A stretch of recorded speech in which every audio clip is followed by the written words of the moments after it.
Hey there. Ready for another deep dive? Always. Today we're talking birds. Really fascinating creatures. Not just the basics though, right?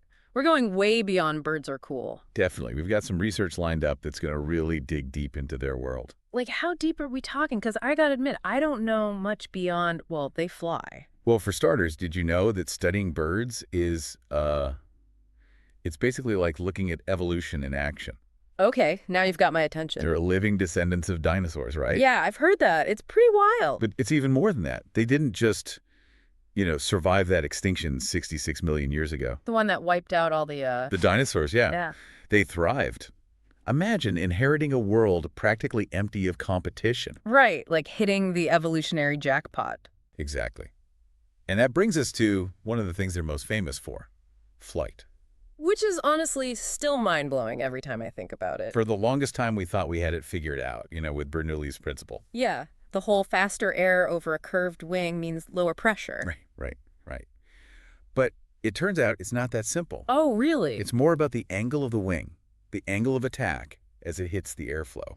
So it's less about the curve and more about how the wing, cuts through the air. Exactly. Think about sticking your hand at a car window. Tilt it slightly, and you can feel that lift. Whoa. Birds have just, perfected that. Okay, that's way cooler than what they taught us in school. And of course, wing shape matters too. Yeah. But that control, that precise angle, that's what lets them do all those amazing things. So wings are obviously key, but what about the rest of them? How does the rest of a bird's body help them rule the skies? Everything about them has become streamlined for flight, for efficiency. Their bones are hollow. Wait, really? Yeah, many have these internal struts for strength, like scaffolding almost, and feathers. Incredibly light, but also incredibly strong. It's like they traded in heavy jaws and teeth for a lightweight beak, streamlined their entire bodies, all in the pursuit of flight. And we can't forget about those migrations. Oh man, talk about impressive. Flying thousands of kilometers every year. Imagine being a bar-tailed godwit. Non-stop flight across the Pacific Ocean. No way. How far is that? Over 12,000 kilometers. Yeah. In just 7 days. Seriously? That's insane. What makes them do these crazy journeys? Survival. It's all about finding the best food, the right breeding grounds, and good weather as the seasons change. They just know where to go. They're following routes that have been used for, who knows how long. Guided by instinct, the stars, even the Earth's magnetic field. Makes you wonder what it's like for them, to experience those journeys. Do they ever get tired? Well, we're still learning about all the details. Makes sense. But what we do know is they push their bodies to the limit. It's really remarkable. Definitely puts our idea of a long flight into perspective. Speaking of incredible things birds do, can we talk about their singing for a bit? What about it? It's more than just pretty music, right? It's like this whole other language. It's like they're composing these little bird operas, for attracting mates, for defending their territory, even to warn each other about danger. It is fascinating how they communicate.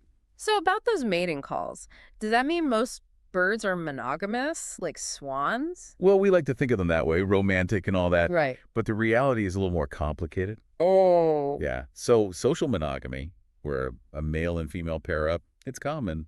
But birds have some other strategies up their wings, so to speak. What? Like what? Well, there's this thing called extra pair copulation. Extra what now? It's where they mate with individuals outside their main pair bond. More common than you'd think. Wow. So much for those lovey-dovey bird couples. It's all about making sure their genes get passed on, ensuring their offspring survive. And it can get even more complex. How so? Some birds practice polygyny. Poly what? Polygyny, it's where one male mates with multiple females. Oh, like a sultan with his harem. Yeah, something like that. And then there's the reverse, polyandry. One female, multiple males. No kidding. Any bird in particular do that? The spotted sandpiper is a good example. Females are larger, more colorful. They lay clutches of eggs for different males to incubate. Wow, that's a lot of responsibility for those dads. It's a strategy to maximize their reproductive output. Clever. So we've got all these different mating systems, but what about nesting? That seems pretty universal, right? Absolute crucial. It's all about providing a safe place for those eggs and raising chicks. And I've seen some crazy nests. From simple scrapes in the ground to those elaborate hanging things. Right. It all depends. Instinct, the materials they can find, the environment, all play a role. Killdeer, for example, they keep it simple, rely on camouflage. Sure. Then you've got weaver birds. They create these intricately woven nests, little baskets almost. Yeah, they use like grass and twigs, right? And even spider silk. No way! It's true. They're like the master architects of the bird world. Amazing. So many different approaches. It's like each species has its own little system figured out. But I imagine once those eggs hatch, the real work begins. What's the deal with bird parenting? Well, just like with mating and nesting, parenting styles vary. Some birds, ducks, geese, they have what we call precocial chicks. Tree what now? Precocial. It means they're born ready to go, practically. Mm. Covered in downy feathers, can walk, find their own food, all that. So those little ducklings following their mom around, they're already pretty independent. Pretty much. Yeah. Then you've got altricial chicks, like songbirds. Totally different story. How so? They hatch blind, naked, helpless, completely dependent on their parents for food and warmth. Oh, wow. So it's a full-time job for the parents. You could say that. Right. Like the difference between, say, a newborn baby and a toddler. Makes sense. It's incredible, this whole range of adaptations. But with all this talk about birds thriving, adapting, I do have to wonder, how are they dealing with, well, us, humans, I mean? We haven't exactly made things easy for them. That's a great point. And honestly, it's a big concern. Yeah. Birds today are up against a lot of challenges. Many of them, unfortunately, are our fault. I bet habitat loss is a big one. Yeah, we're not exactly known for leaving things alone. It's true.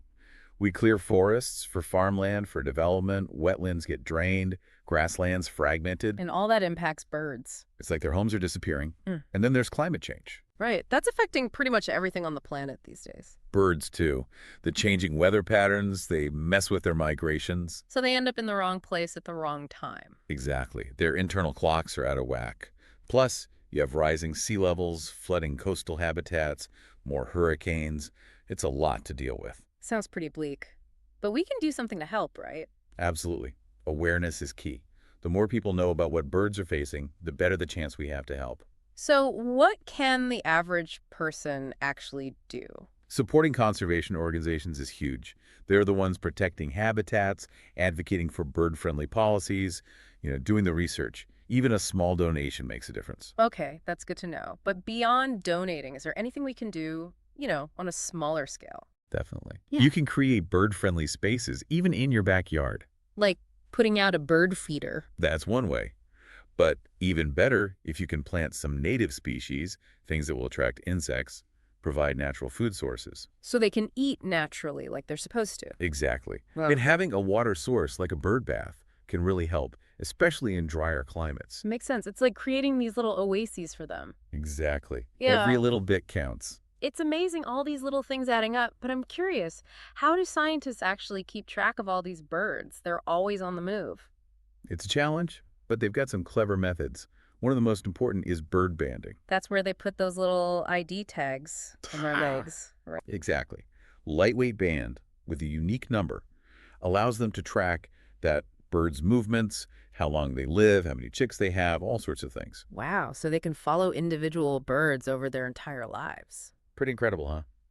And all that data helps us understand things like migration patterns, if their populations are going up or down, how they're adapting to environmental changes. It's really essential for conservation efforts. I have to say, this has been a real eye-opener. I feel like I've learned so much more than just, the basics about birds. Any final thoughts before we wrap things up? Birds are more than just pretty creatures. They're like a signal for the health of our planet. That's a great way to put it. And their resilience, their ability to adapt, those are things we can all learn from. By understanding and protecting them, we're ultimately helping ourselves too. So true. So the next time we hear a bird singing, let's all take a moment to really appreciate them. Their incredible journeys, their resilience. Who knew a deep dive into the world of birds could teach us so much? Until next time.